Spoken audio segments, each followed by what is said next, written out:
তরুণ ক্রিকেটারদের একই হাল, মুশফিক দেখালেন বুড়ো হারের কামাল। নাহিদ রানা তো যেন উসাইন বোল্টের চেয়েও লাইটনিং ফাস্ট।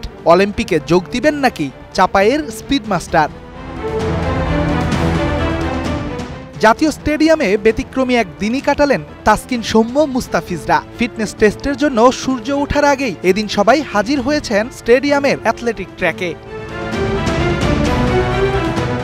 গল্পের শুরু থেকেই বলা যাক, টাইগার ট্রেনার নাথান ক্যালির অধীনে নেওয়া হবে ফিটনেস পরীক্ষা। পাশ করতে 16 মিনিট 40 সেকেন্ডে পাড়ি দিতে হবে 1600 মিটার রাস্তা।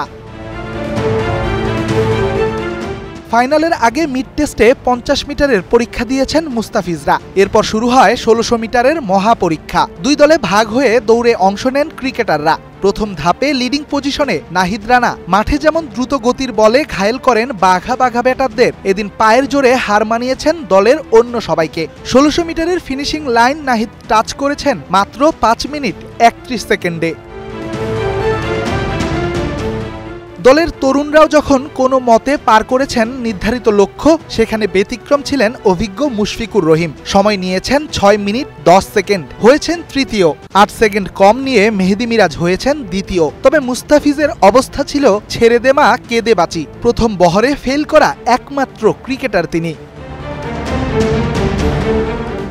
এরপর দ্বিতীয় ধাপে ইমন সাকিবদের টেক্কা দিয়ে নাসুম ছিলেন সবার আগে। সময় যত গড়িয়েছে সাকিব বাড়িয়েছেন নিজের গতি। 5 মিনিট 53 সেকেন্ডে অ্যাসাইনমেন্ট শেষ করে প্রথম হয়েছেন তিনি। এই গ্রুপে দ্বিতীয় হয়েছেন শাহাদাত হোসেন দীপু, আর ফেল করা একমাত্র ক্রিকেটার তানভীর ইসলাম।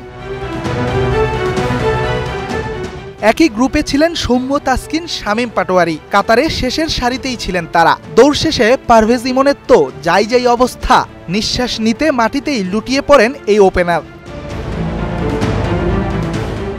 যে মাঠে মেসি হামজাদের পা পড়েছে সে মাঠে ফুটবল না খেলাটাই তো অপরাধ। খেলেছেন মুশফিক, ইবাদতরা। পরীক্ষা শেষে একখানা ফুটবল নিয়ে গোল উৎসবে মেতেছেন তারা।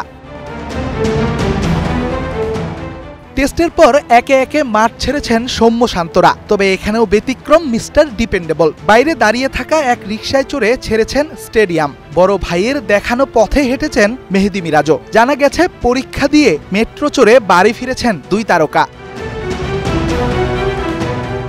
Redwan Shaon, star news, Dhaka.